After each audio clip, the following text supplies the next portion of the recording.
Olá, eu estou aqui para explicar para vocês como se deve elaborar um planejamento de um experimento de colunas ou de bateladas usando resinas de troca iônica. Bem,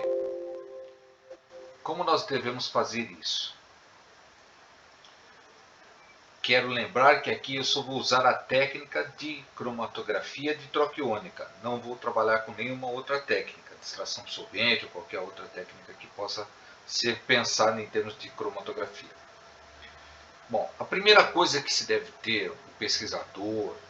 ou o técnico, o engenheiro da área, é que ele deve ter bem claro quais são os seus objetivos quando ele vai precisar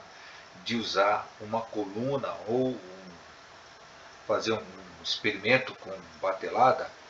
de resinas de troca iônica. Ele quer uma retenção de metal ou ele quer uma separação de metal? Bom, desse ponto de vista, você deve fazer necessariamente um levantamento bibliográfico, onde você vai, com suas palavras-chave, isso é importante você saber quais são as palavras-chave, você vai buscar variáveis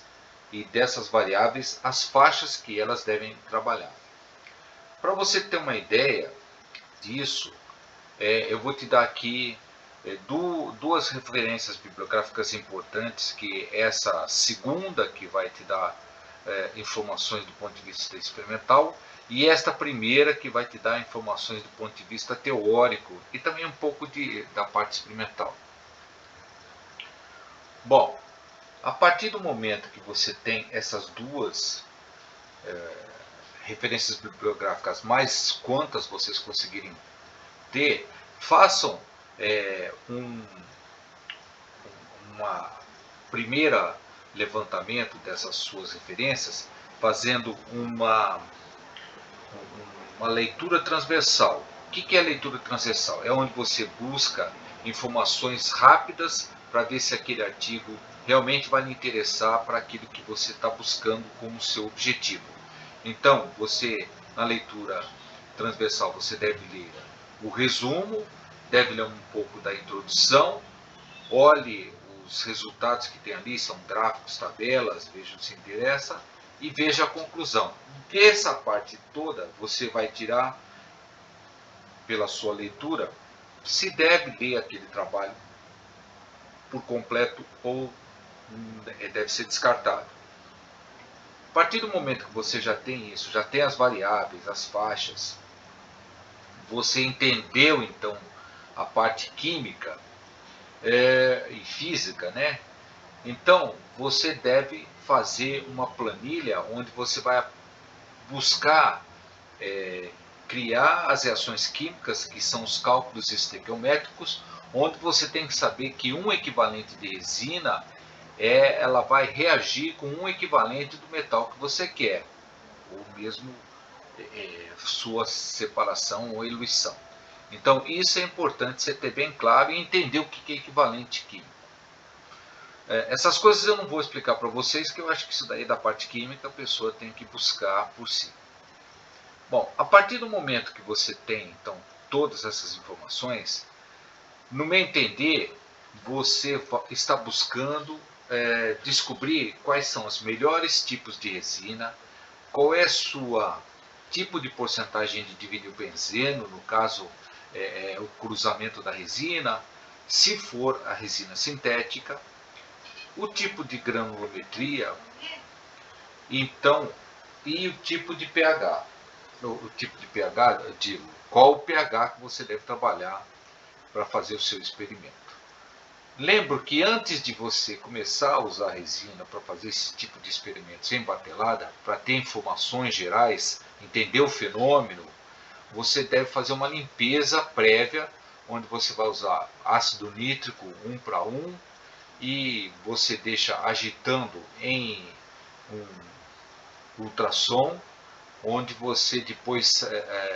conforme deixa lá uns 5 minutos, 10, você vai vendo até enquanto tem uma água turva, você pega, passa, elimina essa água turva e neutraliza com água novamente, e depois que você neutralizou e conseguiu ter uma água, um sobrenadante transparente, você faz com soda 1 para 1, neutraliza com água, depois com metanol, etanol para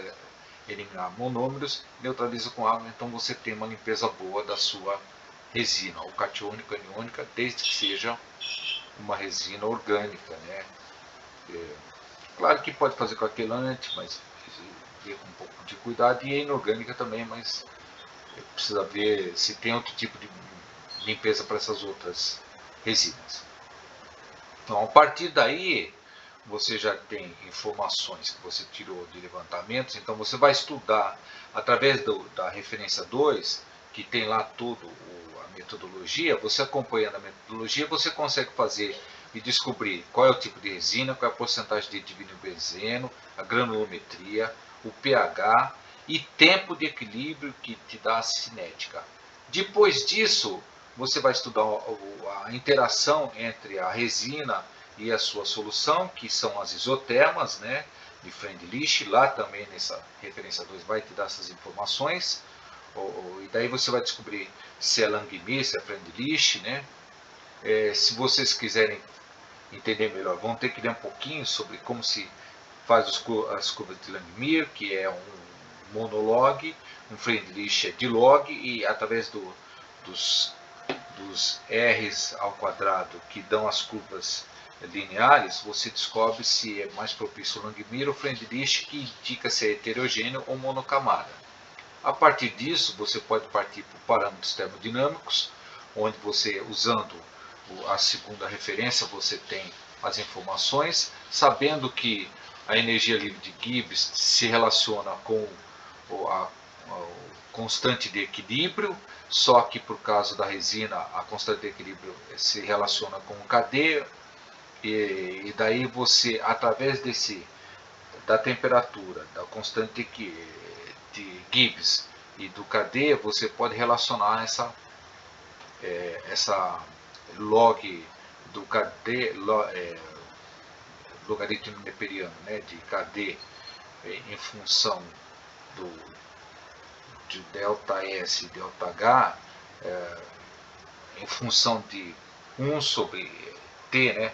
você tem a equação de uma reta onde o coeficiente angular é ΔH sobre R, o coeficiente linear é ΔS sobre R, você tem então todos os parâmetros necessários termodinâmicos que te dão informação sobre teu experimento. Então, esta é a parte 1 de batelada. Nós vamos ver na parte 2 sobre as colunas.